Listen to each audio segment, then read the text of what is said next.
प्रदर्शनी लगाने का मतलब गालिब उद्देश्य क्या है? जी गालिब जो आज एक इंटरनेशनल फेम का नाम है, हिंदी, इंग्लिश, उर्दू कई ज़बानों में जाना माना नाम है और घर घर का नाम है। अमीर खुसरो की तरह गालिब भी इसी तरह से पॉपुलर हो चुके हैं।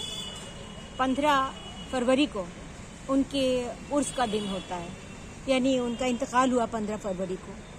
इस हिसाब से हम लोगों ने सोचा इन्हें याद किया जाए। तो याद करने का एक बहुत अच्छा तरीका ये होता है कि उनकी किताबों को हम लोग डिस्प्ले में लगाएं, नुमाइश लगाएं और कुछ इस पे कुछ टॉक हो, डिस्कशंस हो। तो इस सिलसिले में हम लोगों ने अपने यहाँ की किताबें डिस्प्ले में लगाई। एक एग्जीबिशन ऑर्गेनाइज की गई कल 15 फरवरी को और एक टॉक हुई। अकबर रज़ा जमशेद साहब रिटायर्ड डिस्ट्रिक्ट जज हैं, उन्होंने एक लेक्चर दिया और बच्चों ने बहुत दिलचस्पी से डिस्कशन में हिस्सा लिया।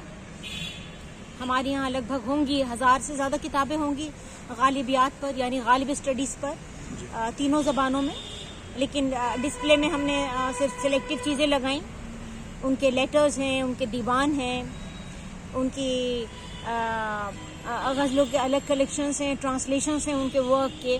तो ये तकरीबन 200 के करीब ये सिलेक्टिव किताबें लगाई गई जिनको कोई 50-60 बच्चों ने देखा।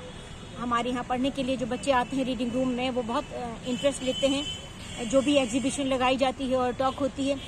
और ये एक तरह से कहना चाहिए हमारे यहाँ कंपोजिट कल्चर का एक बहुत नुमायाँ फिगर है। ये निशान इस बात का है कि गालिब को तीनों ज़बानों में लोग बहुत दिलचस्पी से पढ़ रहे हैं। और इस वक्त भी आप देख सकते हैं रेख्ता.com पे गालिब की इतनी चीज़ें आ चुकी हैं, उसको और ज़्यादा पॉपुलराइज कर दिया गया है।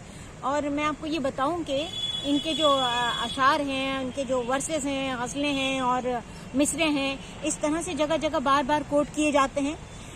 पार्लियामेंट में भी जब डिस्कशंस होते हैं तो उसमें भी ये शेर कह दिया, कभी कोई मिसरा कह दिया।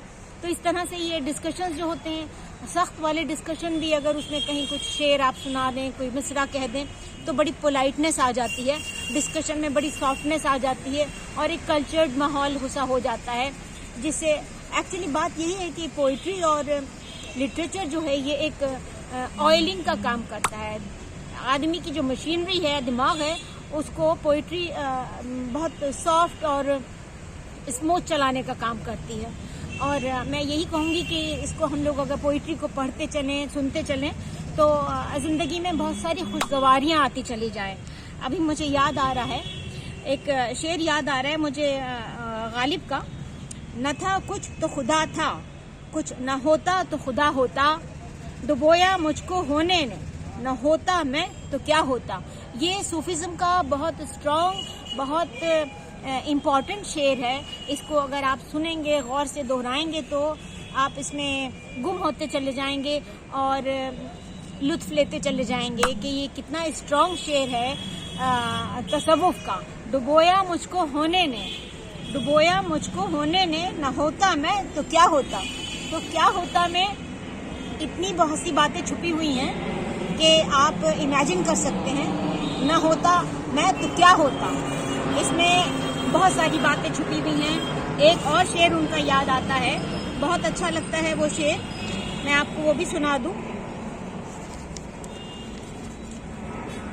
हवस को है निशात कार क्या क्या, अगर न हो मरना तो जीने का मजा क्या है। ये मुझे यूं भी ख्याल आ गया कि वैरायटी ऑफ वर्क्स हमारे यहाँ खासतौर पे लाइब्रेरी में इस कदर वैरायटी ऑफ वर्क्स है, इस कदर पाइल्स ऑफ वर्क्स हैं कि कभी इधर देखो तो काम, कभी इधर देखो तो काम। इतनी वैरायटी है कि आदमी अगर उसमें लगा रहे, खुशी से काम करता रहे, तो पता ही नहीं चलता है किस वक्त सुबह हुई और किस वक्त शाम हुई। वैरायटी ऑफ वर्क्स जो होते हैं स्टडीज़ में भी, कामों में भी, तो इससे ज़रा ज़िंदगी को एक मज़ा मिलता रहता है। एक यकसानियत से, मोनोटोनी से ज़रा निकल के अगर करते हैं तो बहुत दिल लगता है। तो ये वैरायटी ऑफ वर्क्स जो होती है, उससे एक ज़िंदगी को स्ट्रेंथ मिलती चली जाती है। ये मैंने आपको एक अच्छा सा शेर सुनाया। और गालिब का आपने एक आध और भी शेर सुना होगा। मैं आपको एक और शेर सुनाऊं। ان کے دیکھے سے جو آ جاتی ہے منہ پہ رونق، وہ سمجھتے ہیں بیمار کا حال اچھا ہے. یہ اکثر پارلیمنٹ میں ڈسکشنز میں بھی اس کو سنایا گیا ہے اور بہت لطف لے کے لوگ اس کو سناتے ہیں. تو بس میں اتنا ہی کہوں گی اور آپ سب لوگوں کو اس بات کے لیے آمنترت کروں گی کہ ہماری لائبریری میں ریڈرز اسکالرز آئیں اور آ کے غالب کے چیزیں دیکھیں. غالب کے ہاتھ کی لکھی ہوئی لیٹرز بھی موجود ہیں ہمارے ہاں، غالب کے دیوان بھی ہیں اور یہ کلیکشن بہت اسٹرانگ ہے. You all are welcome to come and visit the library and see the works of Ghalib over here. Thank you very much. Shaista. آپ کا نام؟ میں شائستہ بیدار، ڈائریکٹر خدا بخش لائبریری. Thank you.